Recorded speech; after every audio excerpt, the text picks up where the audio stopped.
No livro Discípulo Radical, escrito por John Stott no ano de 2009, 2 anos antes da sua morte, teve como intenção deixar um legado para as gerações vindouras sobre a visão dele de ser um discípulo verdadeiro, um discípulo radical. Capítulo 8, parte 2. Missão. A terceira área na qual o princípio da vida mediante a morte opera é da missão. Apesar de o sofrimento ser um aspecto indispensável na missão, ele é frequentemente subestimado. Portanto, precisamos compreender sua base bíblica antes de considerar alguns exemplos notáveis. Observe o admirável perfil do servo do Senhor nos capítulos 42 a 53 de Isaías. Seu chamado é para trazer a luz da salvação às nações. Porém, em primeiro lugar, ele deve suportar o escárnio e a perseguição, antes de poder causar admiração às nações. Ele será desprezado e rejeitado por outros e oferecerá a sua vida à morte. Douglas Webster, em seu livro Sim para a Missão, aborda o tema de forma convincente. Mais cedo ou mais tarde, a missão leva à paixão. Nos padrões bíblicos, o servo deve sofrer. Isso faz a missão ser efetiva. Toda forma de missão leva a alguma forma de cruz. O próprio formato da missão é cruciforme. Só podemos entender missão nos termos da cruz. Jesus tinha convicção de que era aquele que cumpriria as profecias do servo sofredor e falou da necessidade do sofrimento na missão. Quando alguns gregos foram até Filipe querendo ver Jesus, o mestre respondeu: é chegada a hora de ser glorificado o Filho do Homem. Em verdade vos digo, se o grão de trigo caindo na terra não morrer, fica ele só. Mas se morrer, produz muito fruto. Quem ama a sua vida, perde-a. Mas aquele que odeia a sua vida neste mundo, preservará para a vida eterna. João 12, 23 a 25. Aqui novamente, apesar de não ser no contexto de missão, mas no de discipulado, Jesus usa a linguagem de vida e morte e enfatiza que a morte é o caminho para a vida. Somente por meio de sua morte, o Evangelho será expandido ao mundo gentílico.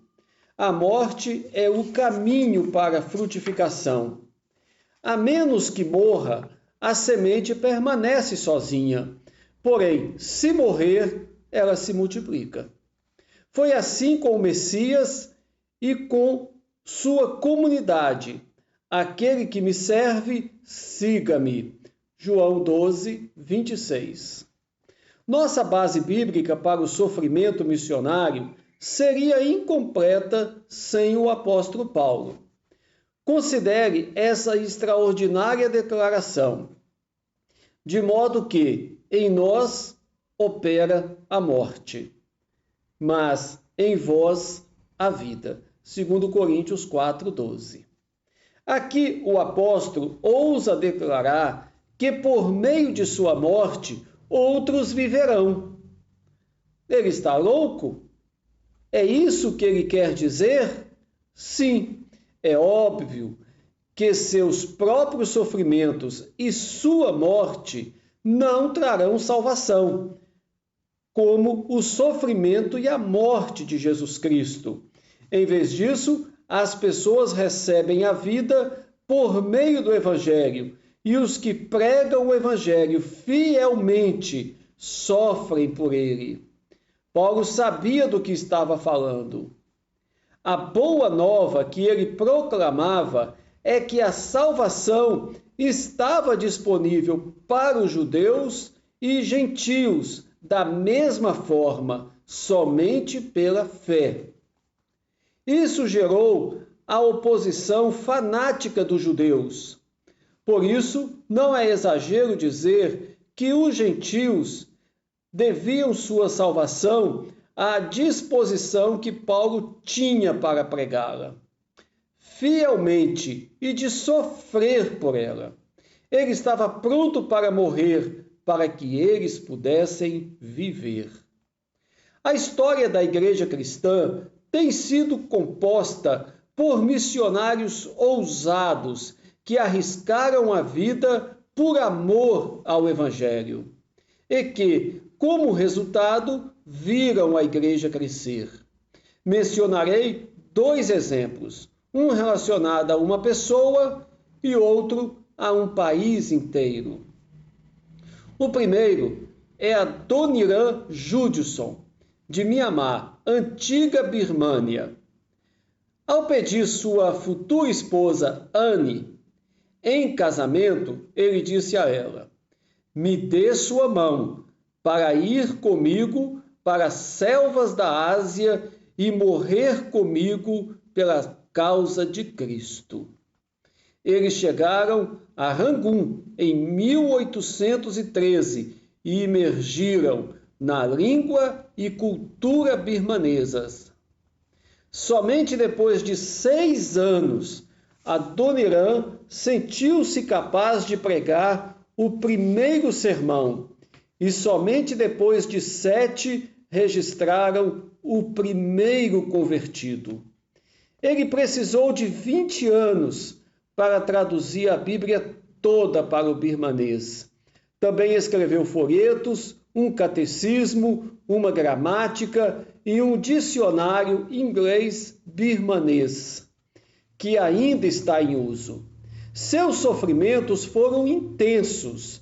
Ele ficou viúvo 2 vezes e perdeu 6 filhos durante sua vida. Ele e a família eram constantemente assolados por enfermidades.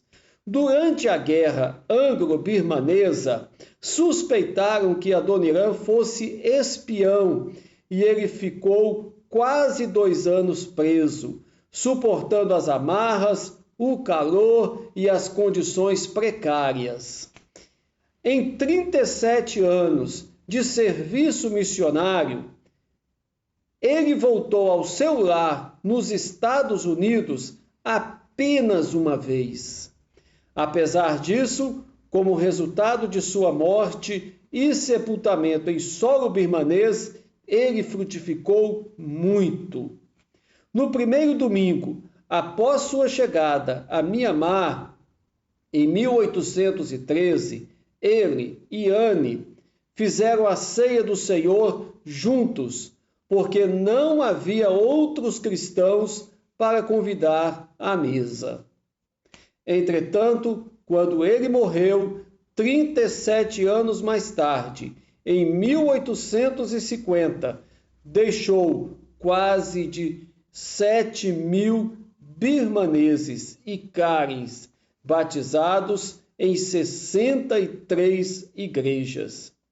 Agora, calcula-se que existam mais de 3 milhões de cristãos em Mianmar. O segundo exemplo relaciona-se ao vasto país da China. Quando os comunistas assumiram o poder e todos os missionários estrangeiros tiveram de sair, acredita-se que havia aproximadamente 1 milhão de cristãos protestantes. Hoje, estima-se que existam cerca de 70 milhões. Como isso é possível? Tony Lambert escreve: a razão para o crescimento da igreja na China e para o surgimento de um avivamento espiritual genuíno em muitas áreas tem ligação total com a teologia da cruz.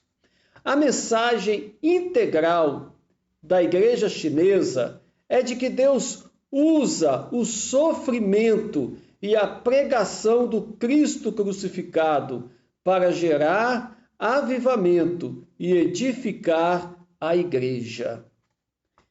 Será que nós, do Ocidente, ainda estamos dispostos a ouvir?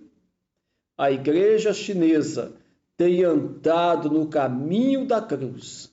A vida e morte dos mártires dos anos 50 e 60 produziram ricos frutos. A morte, que somos chamados a morrer como condição para a frutificação, talvez seja menos dramática do que o martírio. No entanto, é uma morte real, especialmente para os missionários transculturais.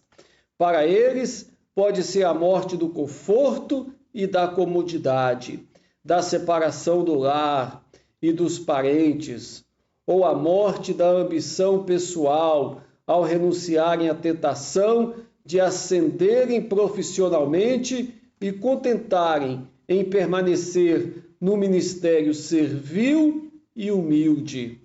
Ou a morte do imperialismo cultural, quando se recusam a exaltar sua cultura herdada, apesar de isso fazer parte de sua identidade. E se identificam com a cultura que adotaram. Dessa e de muitas formas, somos chamados a morrer para que haja uma vida de frutificação. Continuaremos no próximo vídeo com este capítulo Morte, do livro O Discípulo Radical, de John Stott. Até o próximo vídeo, que Deus os abençoe.